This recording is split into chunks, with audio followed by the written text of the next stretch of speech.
Hey gang, this is Ian with Humbuckersoup, and today we're looking at funk guitar stylings.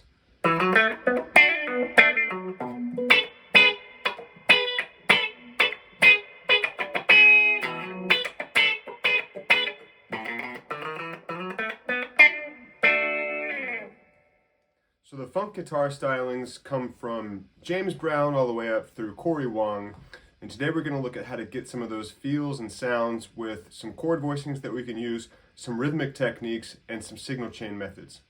So let's get started. So funk guitar is largely about the rhythmic and percussive qualities. It's truly a percussive element of a band that has a lot of pieces usually, horn sections, pianos, vocals, and of course drums and percussion. And we're going to look at some ways to get that percussive feel with our right hand techniques.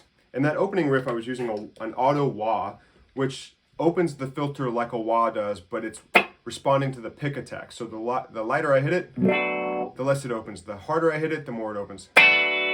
Which is a very important thing because in funk, our right hand is going to be a motor that drives, and our left hand is going to be used as a way of accentuating the percussion. It's going to be a lot of left hand mutes. And in that left hand technique for the opening, I was playing in a minor key and playing the 6 underneath it, or on top of it. And this percussive attack is really what gives us our feel. And I'm using my left hand to mute the notes that I'm not letting ring out. And I'm choosing when those notes come out. If I use a wah, I can accentuate those notes as well. A great technique that we can use to play and practice this is to mute every note in a 16th note division of a bar and let one of those notes to ring out. This is a trick from a guitar player named Corey Wong, who's an excellent player. And what he says is you start by playing a chord. Let's do a dominant 9 chord like this, and mute it except for on the downbeat of a 16th note. So a 16th note measure would sound like this: 1 E and a, 2 E and a. And we want that right hand to be really fluid and loose. 1 E and a, 2 E and a, like that. Now we're going to let this dominant chord ring out on the downbeat. 1 E and a, 2 E and a, 3 E and a, 4 E and a. Next we're going to do the 1 E. 1 E and a, 2 E and a, 3 E and a, 4 E and a. We would then do the and. 1 E and a, 2 E and a. And we go all the way through until we can be comfortable playing those at higher speeds. 1 E and a, 2 E and a, 3 E and a, 4 E and a, 2 E and a. And then we can start to pick and choose when we do it. So if we're doing the and, 1 E and a, 2 E and a. And you get to the point where we can play pretty fast.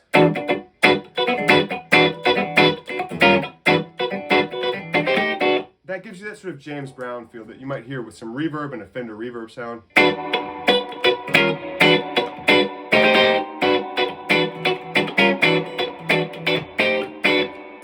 And what's happening there's a combination of right hand muting and left hand muting.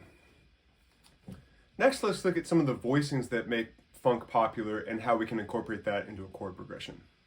So when we're looking at the voicings and the melodic and harmonic information that we're going to try to use, we want to try to keep as minimal as possible so that the rhythmic information could be paramount.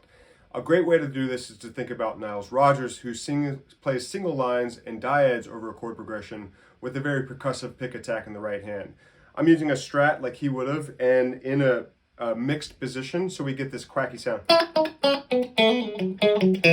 bouncy sound. And what we'll do is we'll play a chord progression and we'll play dyads over that chord progression. Let's do a 1, 6 to a 3.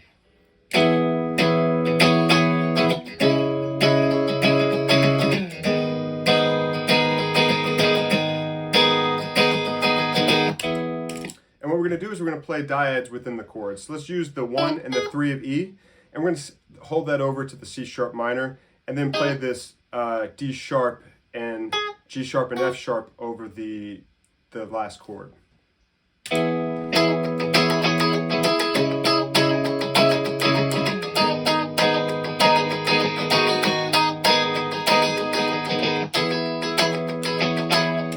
We can also play melodies like this, and if we want to incorporate distortion or delay or any modern techniques, we can sort of get that John Frusciante sound.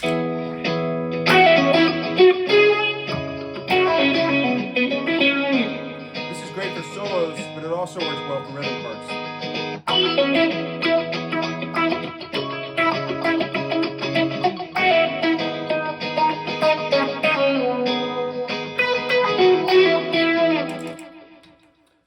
These are all great ways of getting comfortable using funk, and we can start to incorporate those into our own playing. So thanks for practicing with us, and we'll see you next time.